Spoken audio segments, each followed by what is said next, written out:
देखिए हर खबर यहीं पर। सब्सक्राइब कीजिए TV9 भारतवर्ष।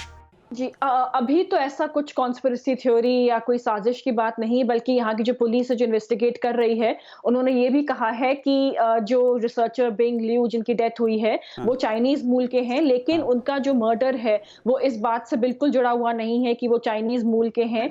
और अभी ऑब्वियसली इन्वेस्टिगेशन चलेगी ही, आगे ये पता करना ज़रूरी है कि जो मर्डर हुआ है, वो क्यों हुआ है, क्योंकि जो दोनों लोग हैं, वो आपस में एक-दूसरे को जानते थे। क्या वजह रही होगी, कोई पर्सनल वजह या कोई प्रोफेशनल अनबन, तो अभी ये कहना मुश्किल है कि इसमें कोई कॉन्स्पिरेसी है कि नहीं। लेकिन जैसे कि मैंने कहा कि उनके जो कोलीग्स हैं वो कह रहे हैं कि वो रिसर्च बिल्कुल पूरी करेंगे, क्योंकि क्या पता उनकी रिसर्च से ऐसा क्या इंपॉर्टेंट कुछ एक फाइंडिंग निकले जो कि कोरोना वायरस के ट्रीटमेंट में हम लोगों को मदद हो या वैक्सीन में मदद हो। बिल्कुल बिल्कुल योशिता, आप जो बात कह रही हैं वो बहुत ही महत्वपूर्ण बात है, लेकिन हमारे साथ में बीजिंग से अनिल आजाद पांडे भी जुड़े हुए हैं।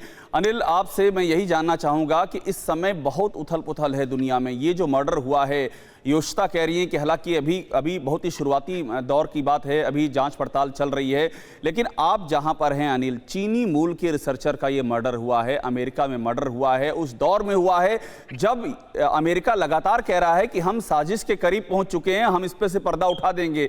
चीन में किस तरह की हलचल है इस पर्टिकुलर केस को लेकर के?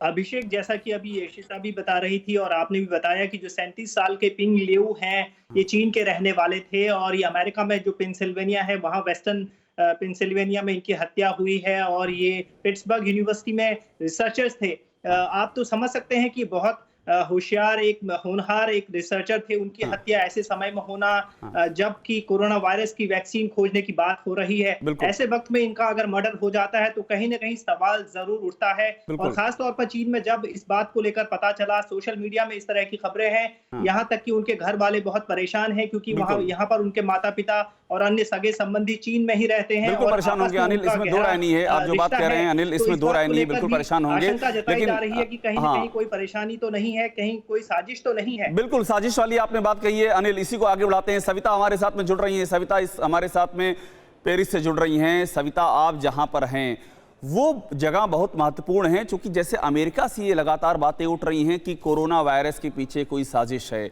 आप जहां पर हैं फ्रांस में हैं, ये जो मामला था इसके बारे में योशिता ने बता दिया, अनिल आजाद ने बता दिया। आप मुझे ये समझाइए कि कॉन्स्पिरेसी थ्योरी, जो अनिल आजाद ने एक बात खत्म की कि कॉन्स्पिरेसी की बात लग रही है, आप जहां पर हैं फ्रांस में, पेरिस में, क्या वहां इस तरह की कोई बात कभी सामने आई है जिसमें यह कहा गया कि कोरोना वायरस के पीछे कोई कॉन्स्पिरेसी चीन की हो सकती है फ्रांस में? जी बिल्कुल, लगातार यहाँ भी जो भी न्यूज़पेपर हैं, यहाँ भी न्यूज़पेपर में लगातार खबरें आ रही हैं कि जो भी चाइना में जो डॉक्टर थे जिन्होंने सबसे पहले इसके बारे में आवाज उठाई, वो या तो मार दिए गए या फिर गायब हैं। उसके बाद यहाँ पर एक नोबेल प्राइज विनर हैं, साइंटिस्ट हैं, डॉक्टर ल्यूक मोंतानिए। तो 2008 में उनको नोबेल प्राइज मिला था एड्स की दवाओं की रिसर्च के बारे में, और उन्होंने ये सवाल उठाया था कि जो ये वायरस है, ये लैब से ही एक जो एक्सपेरिमेंट था जो कि गलत चला गया, उसकी वजह से ये वायरस आया है। उन्होंने ये सवाल उठाया था। बिल्कुल बिल्कुल सविता, बहुत महत्वपूर्ण बात आपने कही। सविता, आगे इस पर और आपसे हम बात करेंगे, लेकिन बहुत बड़ी आपने इशारा कर दिया।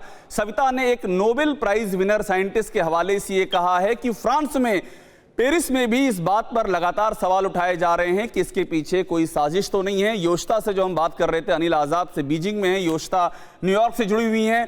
हम यही बात कर रहे हैं कि चर्चा इसी बात की जबरदस्त हो रही है कि ये जो मर्डर हुआ है एक चीनी रिसर्चर का, जो कि कोरोना वायरस की जड़ में पहुंच चुका था, जो कि यूनिवर्सिटी ऑफ पिट्सबर्ग ने कहा इसके पीछे कोई साजिश तो नहीं है। इस पर और बात करेंगे, लेकिन इससे पहले एक आपको जानकारी दे दें। एक बड़ी खबर आ रही है इस समय की, एक बड़ी खबर, जिस तरह की हम बातें आपको बता रहे हैं उससे जुड़ी हुई एक और बड़ी खबर आ रही है, और ये खबर भी आपको ये ले जाएगी पूरा इस पर्सपेक्टिव की ओर कि किस तरह से यहां पर चीन में क्या चल रहा है। चीन में एक बात और सामने आई है, मरीजों के शवों को परिवार वालों की इजाजत के बगैर जला दिया गया है।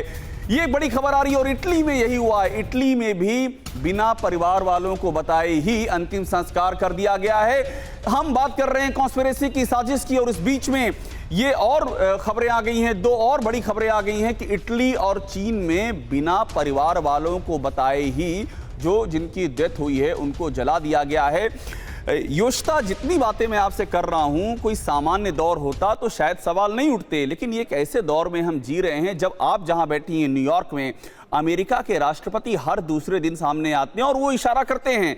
माइक पॉम्पियो जो वहां के विदेश मंत्री हैं, वो भी ये बात कह रहे हैं कि चाइना की लैब से निकला हुआ है। और ये देखिए, अब वहां पर ये कहा जा रहा है कि छिपाने के लिए कि बात सामने ना आ जाए, घर वालों को बताए बगैर उनका अंतिम संस्कार किया जा रहा है।